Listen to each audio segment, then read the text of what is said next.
দালালের মাধ্যমে সীমান্ত দিয়ে অবৈধভাবে সাবেক স্বরাষ্ট্রমন্ত্রী আসাদুজ্জামান খান কামাল এবং কয়েকজন মন্ত্রী এমপি সহ আওয়ামী লীগের শীর্ষ নেতাদের ভারতে পালিয়ে যাবার ঘটনায় দায় স্বীকার করলেন বিজিবি মহাপরিচালক মেজর জেনারেল মোহাম্মদ আশরাফুজ্জামান সিদ্দিকী। দুর্গাপূজায় ঘিরে নিরাপত্তা ব্যবস্থা জোরদার করা হয়েছে বলেও জানান তিনি। আপেল শাহরিয়ারের রিপোর্ট। ৫ আগস্ট ছাত্র জনতার গণ অভ্যুত্থানে সাবেক প্রধানমন্ত্রী শেখ হাসিনা আকাশপথে ভারতে পালিয়ে যান।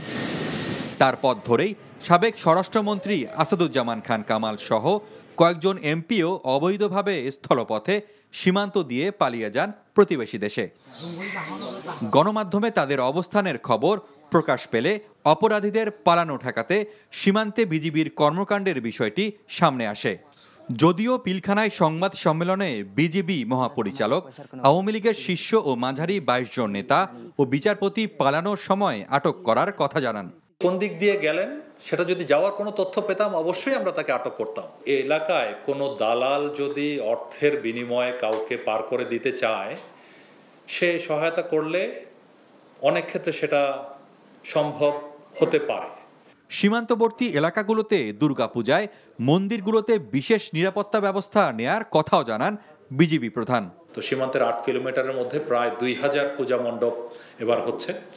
প্রতিটি পূজা মণ্ডপ আমাদের বিজিবি বাহিনীর সদস্যরা, যেটাকে আমরা বলি রেকি করা বলি, ফিজিক্যালি গিয়ে পূজা কমিটির সবার সাথে যোগাযোগ করা, এলাকাবাসীর সাথে যোগাযোগ করা এবং অনেক জায়গাতেই মত বিনিময় সভার মাধ্যমে যাতে কোনো ধরনের বিশৃঙ্খল পরিবেশ সৃষ্টি না হতে পারে সেই বিষয়ে অলরেডি যোগাযোগ করা হয়েছে।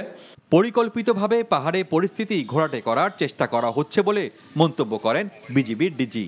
জানান, বাইরের কোনো বিচ্ছিন্নতাবাদী যাতে প্রবেশ করতে না পারে সেজন্য সীমান্তে নজরদারি বাড়ানো হয়েছে।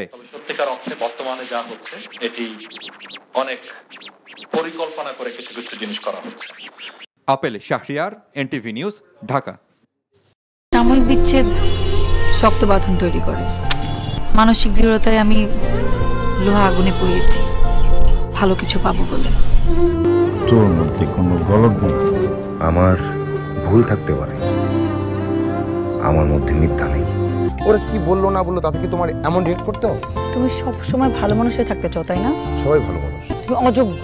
বাসে না কেউ ভালো,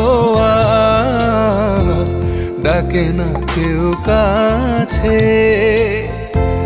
তোমায় মনে করার কারণ খুব আছে।